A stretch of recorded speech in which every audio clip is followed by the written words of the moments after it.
ராதே கிருஷ்ணா. வாழ்க்கையில ஒரு வியாதியோ கஷ்டமோ வந்தா நம்ம என்ன பண்ணுவோம்? உடனே அடுத்தவாகிட்ட சொல்லி புலம்பி ரொம்ப பாவமான அப்படி கஷ்டப்படுறேன் அப்படின்னு சொல்லுவோம். அதெல்லாம் ஒரு பிரயோஜனம் கிடையாது. வச்சுக்கோ, வாழ்க்கையில தான் கஷ்டம் வந்தா பகவான் கிட்ட தான் சொல்லலாம். இன்னைக்கு அப்படி ஒரு நல்ல நாள், நாராயணியம் தினம் அப்படின்னு சொல்லுவா. குருவாயூரப்பனுடைய ஆச்சரியமான பக்தர் நாராயண பட்டத்திரி. அவருக்கு வாத நோய் வந்த சமயத்துல அவர் குருவாயூரப்பனிடத்துல இப்படி பேசுறார்.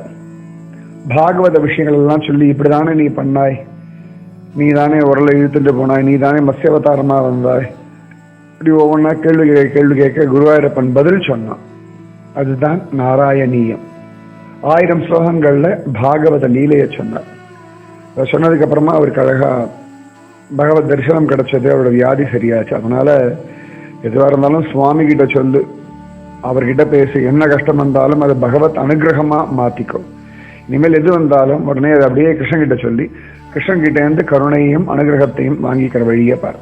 இன்னைக்கு குருவாயூரப்பனை நினைச்சுக்கோ, பட்டத்திரியை நினைச்சுக்கோ, உன்னுடைய கஷ்டங்கள் கவலைகள் எல்லாம் அப்படியே கிருஷ்ண கிருபையா கன்வெர்ட் பண்ணிக்கோ. ராதே கிருஷ்ணா.